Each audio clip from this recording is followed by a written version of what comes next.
the gingerbread man. So, once upon a time, snow fell softly outside, and the tree lights in the living room glowed warm and gentle. In the cozy kitchen, a little girl named Maya helped her grandma bake a batch of gingerbread cookies for Christmas. They rolled the dough, pressed little cutters, and sprinkled sugar that looked like tiny snow. One cookie came out a bit special. Maya gave him bright candy buttons, a sugar scarf, and 2 careful icing eyes. He looked a bit proud already.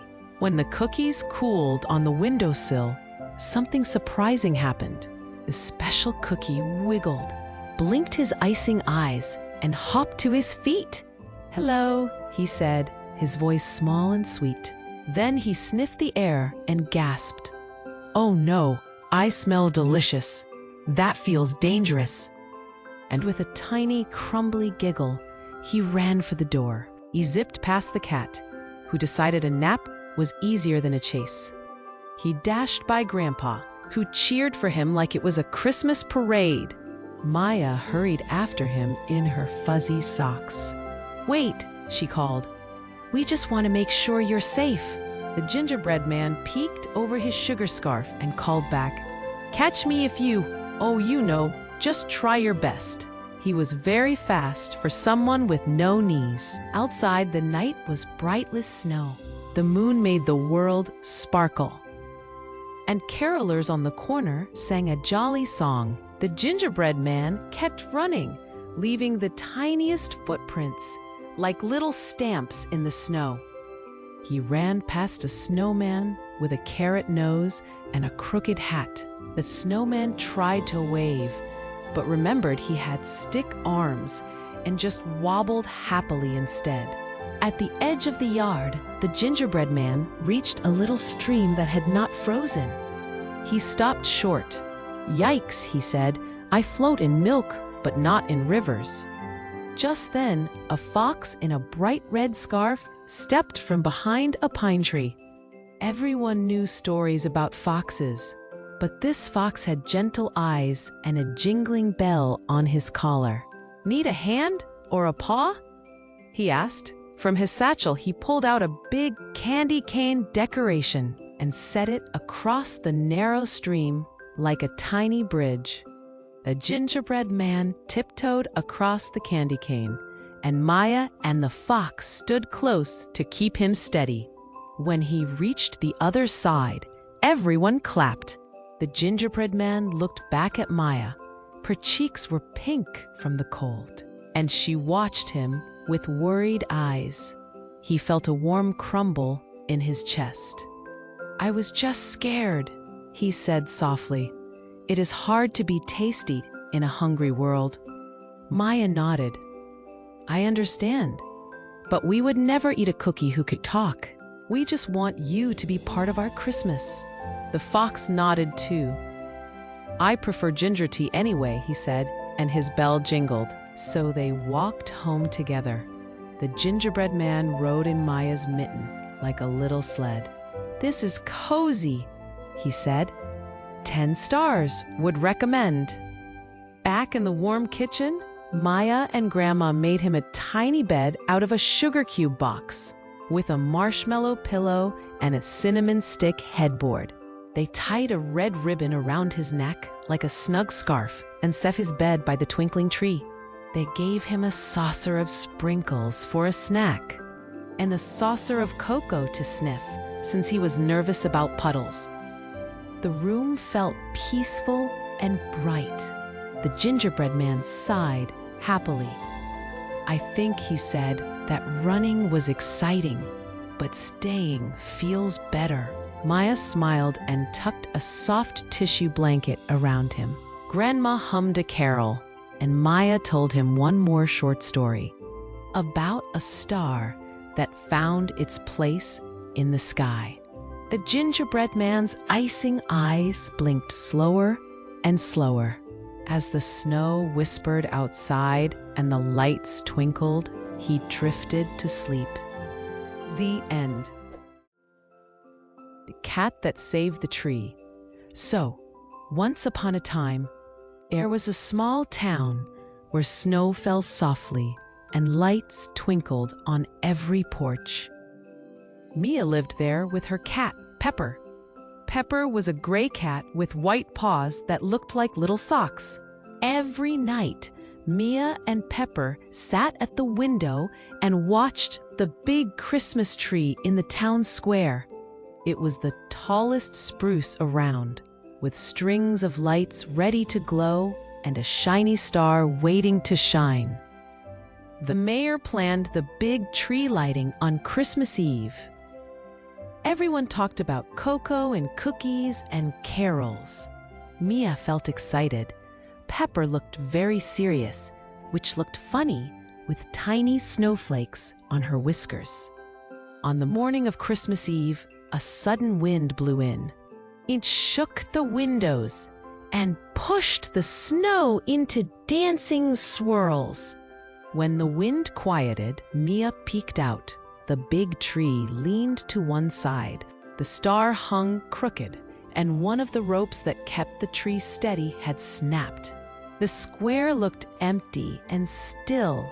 Pepper's ears twitched. She jumped down from the windowsill and tapped the door with her paw. She meowed as if she wanted to say, "We should go." Mia pulled on her boots and scarf and followed. The square was cold and quiet. The tree creaked a little, and the star glimmered weakly. Pepper trotted straight to the storage shed by the fountain. She sat and pawed at the door. Mia pulled it open and found a coil of thick rope, a box of hooks, and a hammer. Pepper let out a proud little chirp. Her tail puffed up like a tiny bottle brush. Mia dialed her neighbors and told them what she had found. Soon, people came from every street, bundled in hats and mittens. Mr. Lee brought a ladder. Mrs. Ramos brought hot cocoa, because even heroes needed warmth. Pepper walked around the tree, checking each side like a tiny foreman. She pointed with her paw and meowed whenever someone missed a spot. It seemed silly, but somehow everyone listened. They tied new ropes and pulled together.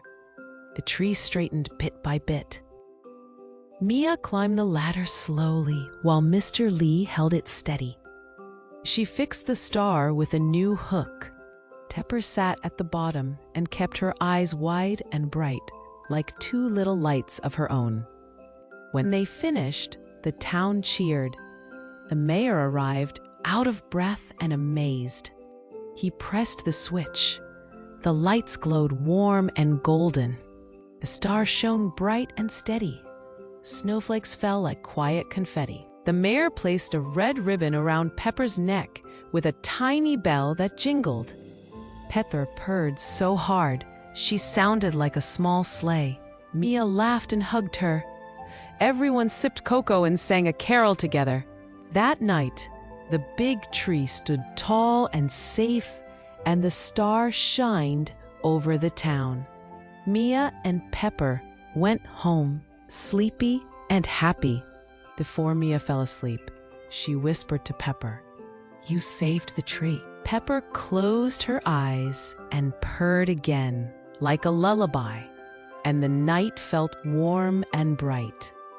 The end. The Stolen Snowman's Nose. So, once upon a time, in a small town covered with soft, sparkling snow, a girl named Mia bundled into her red hat and warm mittens. She rolled big snowballs across the yard and stacked them one by one.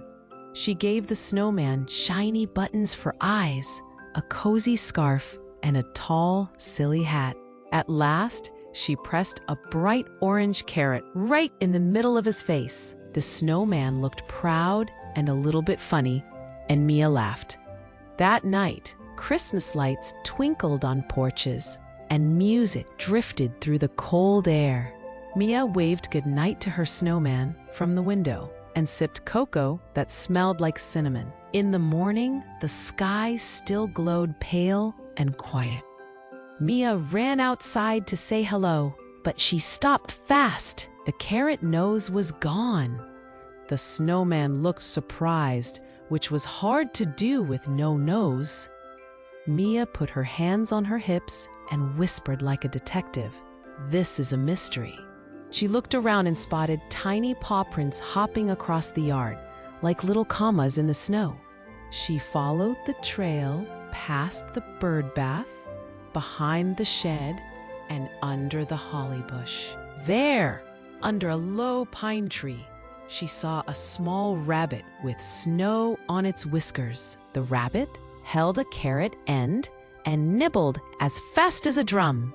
Beside it, a snug burrow peeked from the roots, and inside, 2 baby bunnies wiggled and squeaked. Mia's breath puffed white as she watched. The rabbit froze, then blinked up at her with wide, worried eyes. Mia's heart felt warm, the way the living room had felt when the tree lights had glowed the night before. She whispered that it was all right and tiptoed back to the house. She found a basket and filled it with a handful of carrots, a small apple, and a few leafy greens from the crisper. After she left a note on the fridge so Mom would know.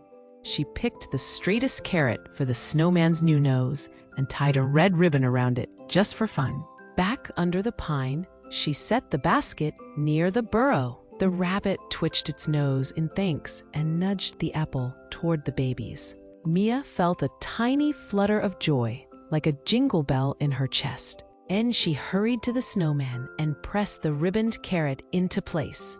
She tucked his scarf snug and patted his hat. A robin landed on the hat and chirped as if it had approved.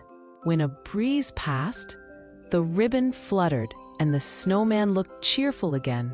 Neighbors waved from their doors. Someone started humming a carol. Mia giggled and told herself that the case of the missing nose had been solved, and that it had led to a happy breakfast. That evening, the town glowed with lights and the stars looked close and friendly. Mia curled under her blanket and thought about the rabbit family, full and cozy. She pictured her snowman smiling outside, facing the twinkling street. She fell asleep with a peaceful grin, sure that Christmas felt brightest when everyone had a little more to share. And when even a stolen nose turned into a kinder story for all. The end. The Snowman. So once upon a time, on a quiet Christmas Eve, in a small town trimmed with twinkling lights, a little girl named Lila bundled up and stepped into the fresh snow. She rolled a big ball, then a smaller one, and then the smallest for a head. She gave her snowman a carrot nose, 2 button eyes, a floppy old hat, and her brightest red scarf. Her breath puffed like little clouds as she patted his round belly. "I wish you could be my friend tonight," she whispered. The church clock chimed from far away, and the whole yard felt soft and still. Then the snowman gave a tiny wiggle. His button eyes gleamed, and he lifted a stick hand in a shy hello. Leela jumped, then laughed. "Hello," she said. "I'm Leela." "I'm a bit chilly," the snowman said in a gentle, crunchy voice. "Good thing," Lila giggled. "You're made of chill." "True," he said. "I tried not to catch a cold. I was already one." They both laughed so hard that his hat slipped over one eye. They set off down the quiet street, their footprints lining up like buttons. They straightened a crooked wreath on Mrs. Green's door and propped up a giant candy cane that had tipped into a snowdrift. In the park, under the glow of little white lights, they found a tiny tree and tucked a pine cone star at the top. The snowman hummed jingle bells, Just a little off-key. I preferred to be a backing snowman, he said, not a lead singer. They glided around the frozen pond, Lila's boots sliding and the snowman steady as a snowbank. When Lila slipped, he caught her in a cool, soft hug. "You give the best hugs," she said, teeth chattering a little. Like a freezer, but nicer. Above them, a clear, bright star shone, and the air jingled with the faintest bells. A red and gold streak swept across the sky, and a tiny silver bell tumbled down and landed in the snow with a cheerful chime. Lila picked it up, and it felt warm in her mitten, like a secret smile. "It's a kindness bell," the snowman said softly.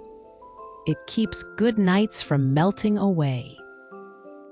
The hour grew late, and the snowman glanced toward the blush of morning on the edge of the sky. "I should be in my place before sunrise," he said. "Daylight makes me sleepy." Lila's eyes stung, but she nodded. She looped the silver bell onto his red scarf. "For you," she said, "so you always find your way back." "Every snowy night," he promised. "When the stars come out, I will wake. I will be right here." They hugged, and then he stepped back to his spot in the yard, standing tall and still.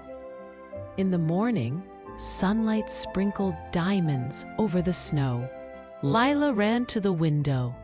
Her snowman stood peacefully, hat straight, bells shining at his scarf. Their footprints from the night before curved together in the yard, shaped like a little heart. That night, and many snowy nights after, whenever the sky turned deep and the stars looked like sugar sprinkles, Lila heard the soft jingle of a silver bell. She peeked out and saw her snowman give the smallest wink. She waved from her window and whispered, "Thank you for the best Christmas Eve adventure." Every winter, they found each other again, proof that kind wishes, warm cocoa, and a really good scarf kept a friendship bright, even on the coldest nights. The end. Santa's Lost Button. So, once upon a time, in a snowy little town, a girl named Lucy lay tucked in bed on Christmas Eve. She hugged her teddy bear, Fudge, and listened to the soft wind tap at the window. The tree downstairs had twinkled all evening. Cookies and milk waited on the table. Everything felt peaceful and sleepy. Then she heard a tiny clink on the windowsill. Lucy sat up and tiptoed to the window. There, in a little puddle of moonlight, she found a red button. It was round and shiny, with a tiny snowflake on it. It looked just like the buttons on Santa's coat in her storybook. Her eyes grew wide. If Santa had lost a button, he might feel chilly, and that would be no good for a long night in the sky. Lucy carried the button downstairs, careful as a mouse. She set it next to the cookies and wrote a note in her neatest handwriting, "For Santa." She waited on the couch with Fudge tucked under her chin. Her eyelids drifted closed until a soft jingling woke her again. A gentle knock sounded at the window. Lucy peeked through the curtain. A tiny elf stood on the porch step, hat tipped sideways, cheeks pink from the cold. His boots looked like they had been made from mittens. He waved and whispered, "Hello." His voice was as quiet as a snowflake. Lucy cracked the door open. Warm air and the smell of gingerbread spilled out. "Did you look for something?" she asked. The elf nodded. Santa laughed so hard at a funny dog wearing reindeer antlers that one of his buttons popped right off, he said. "We searched the sleigh. We checked every pocket. We even checked behind the milk. The milk did not help." Lucy held up the red button. The elf's eyes sparkled. "You found it," he said. He hopped inside, but the button slipped and rolled under the couch. Lucy and the elf both reached. Fudge flopped off the cushion in a brave rescue attempt. The button bumped a slipper and spun to a stop. Lucy scooped it up, giggling. "Good teamwork," she said. The elf tucked the button into a tiny bag. "This will keep Santa warm," he said. "We already tightened his belt, just in case." Lucy laughed. The elf thanked her with a little bow and left a dusting of snow on the doorstep that did not melt, even on the welcome mat. Lucy watched him disappear into the quiet night. Far above, she heard sleigh bells ring, soft and happy. A warm whisper seemed to float down from the stars. "Thank you, Lucy." She climbed back into bed. Fudge felt extra cozy, as if he were wearing a tiny red coat. Lucy smiled and drifted to sleep while the sky glittered like sugar. In the morning, her stocking felt a bit heavier. Inside, she found a small wooden ornament shaped like a red button. Tied with a green ribbon, a note hung from it. "For the girl with the kind eyes who saved my coat. Love, Santa." There was also a cookie shaped like a button. Lucy shared half with Fudge. He did not mind. The day glowed with carols and cocoa.